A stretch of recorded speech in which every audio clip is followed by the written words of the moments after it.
Yuvaşıt evine bak kardeş, hip hop'ta yok bana hiç atlaş. Men çalan beatim orkestra, eşti vatikan sesini kızlara. Git 2-5 gel nereden masara. Aydımla men yanımda sıçtı da men dişimi var basırganıp yatarsın. Türkmen hip hop'ta yerlere batarsın. Yerlenip şişip yarılıp sönersin. Aydın keplene bir okunersin. Çet bolup yukarıdakini görmersin. Bir gün gelir yerden soru bilmersin. Türkmen rapteki heyvanla rast etmensiz şeytanla.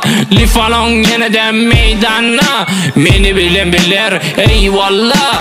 Aydımım yarar yıkılarsın. Sıçanın deşiğine tıkılarsın. Nemme kadidin özüne cana. Lifalon oduna gelle yana. Git beni tana köpüsen bağla.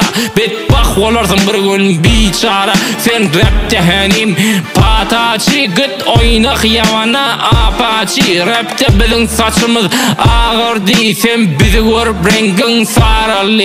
İşte bizi otur yap lan deli. Bir yanaydım lanız hemmesi celi. Bit becermeni gelle bizden öğren. Rapçi olmar çetide söven. Kulak as bizi birme hip hop öğren. Hom git özün ağımına övsen. Kellem dikmen yine gellem. Türkmen millete aydım verdim. Hip hop'ta akın derlem der ya. Lifalon sizlere aydım ber ya.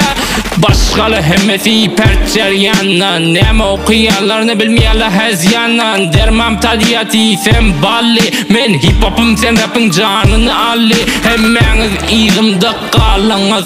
Rapınız çorba kardınız. Falon gelene sizler yanınız. Yalanın aydımlar gidip çalınız. Sen kim doğan men rapim seni boğar.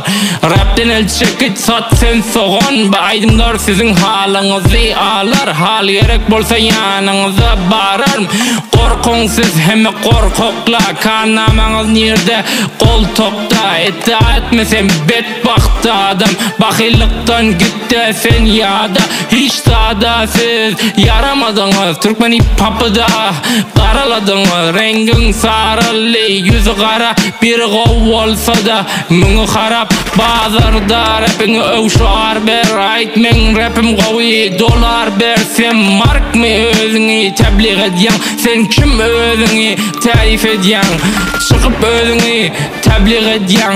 Türkmen hip hop'ı da tahrip ediyen. Sen mark mı özünü tebliğ ediyen. Sen kim özünü tarif ediyen. Çıkıp özünü tebliğ ediyen. Türkmen hip hop'ı da tahrip ediyen. Yo, this is your Lifalon KMT Kummet Production, yo.